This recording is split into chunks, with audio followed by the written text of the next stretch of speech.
6 ideas for easy indoor veg gardens.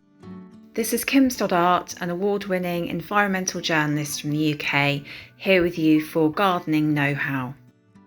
I am so excited by the possibilities of growing food and even flowers during the colder months of the year, and just because the outside garden has started to slow down and slumber, it doesn't mean that the indoor growing opportunities have to stop. Quite the opposite, in fact.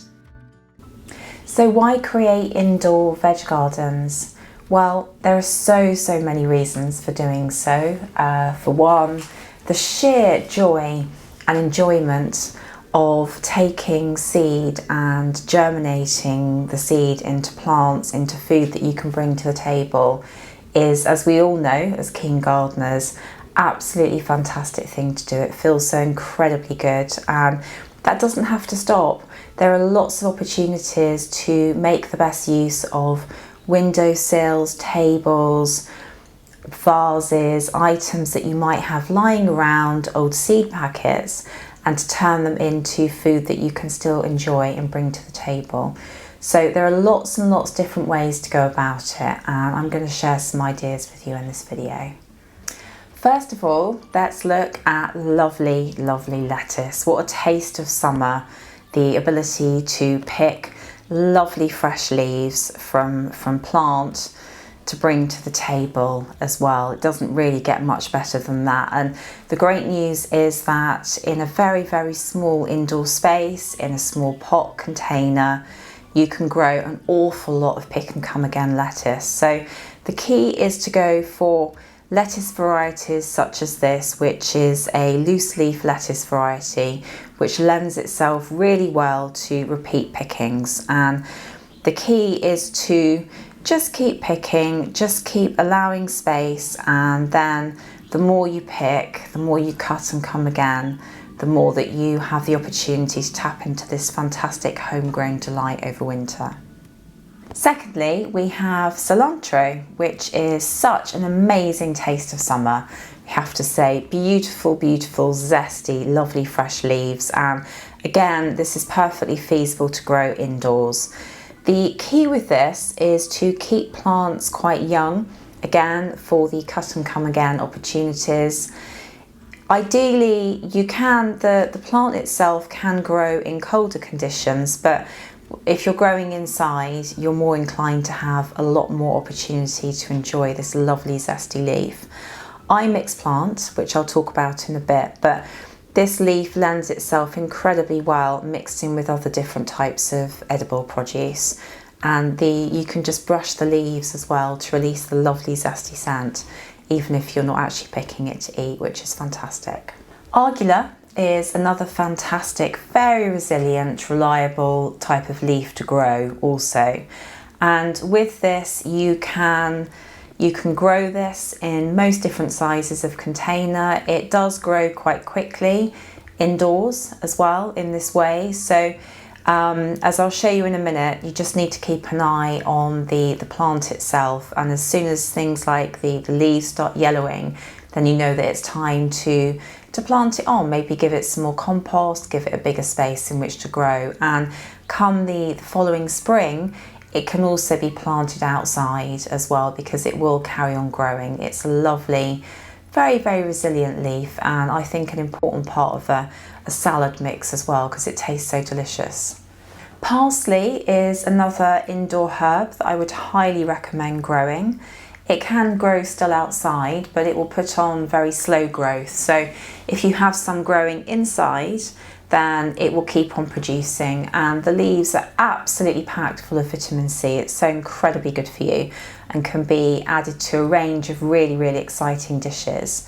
There's different ways to get started with the growing of parsley. You might want to try one of the supermarket herb pots and just plant it out into a bowl with a lot more multi-purpose compost as well, so the plant has room to spread.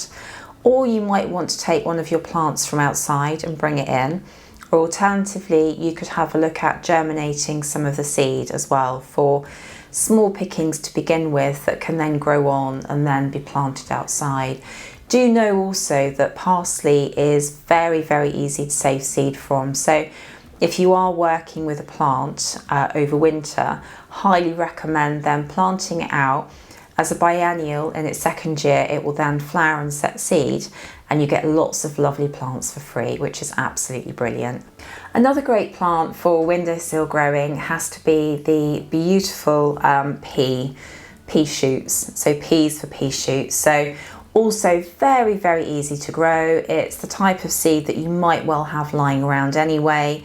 You might have some dried peas in your store cupboard, and these can all be used germinated to create these absolutely fantastic baby plants that can then be picked when they're a couple of inches tall as well, so they can carry on growing for repeat pickings, and they are amazing added to dishes. You can add them to salad.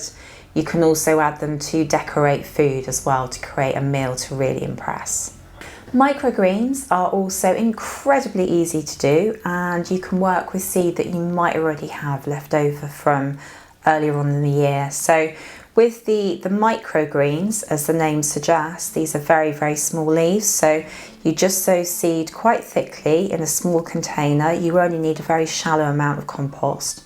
And then when they produce their first two leaves, they're ready to pick. What I would also recommend as well is growing some of your greens in a way that enables you to pick the larger leaves as well. Now this is a Swiss chard plant here, as you can see, and it lends itself very, very well to larger container planting. You can mix plant in a container, you can take all your favourite types of leaves, your herbs, and you can plant them quite densely together as well to make the best use of space. As your plant continues to grow, if you see the leaves starting to yellow, if it doesn't look healthy, then what you then want to do is actually have a look as well. So you can see here that the roots are starting to grow through, which is a surefire indicator that this plant needs a bigger container in which to grow. If they get too big, you could always plant them outside for next year. They will grow on, they will still produce come spring. It's a really good way of getting extra edibles come the quieter months of the year on the vegetable garden outside. And you can also, other ideas, you can also look at some baby roots. So the likes of carrot lend themselves very, very well actually to indoor planters, sown quite thickly. You won't get full-size carrots obviously, but you will get in a deep container baby carrots, which are an absolute joy to harvest over the winter months. Very exciting thing to do. Let's take some of the carrot here. Now, carrot roots are very delicate, so you do have to be careful when planting these out. So I'm not going to separate them, I'm going to plant them all together.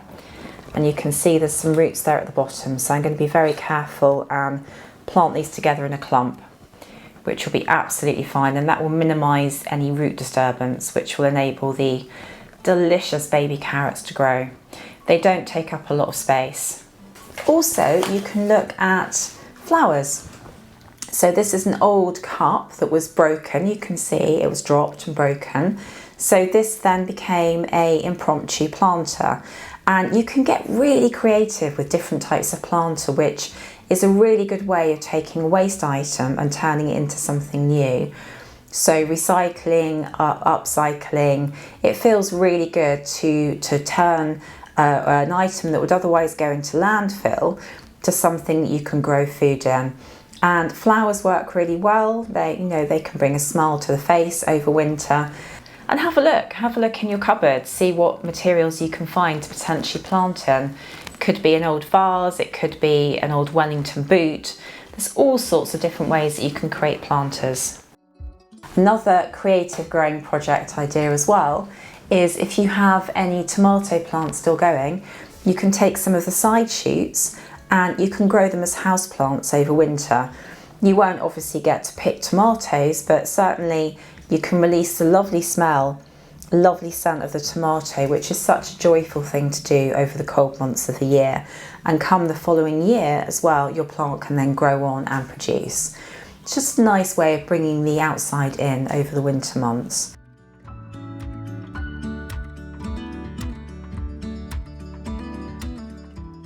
Over winter, your plants won't need as much watering as they would do during the cooler months of the year.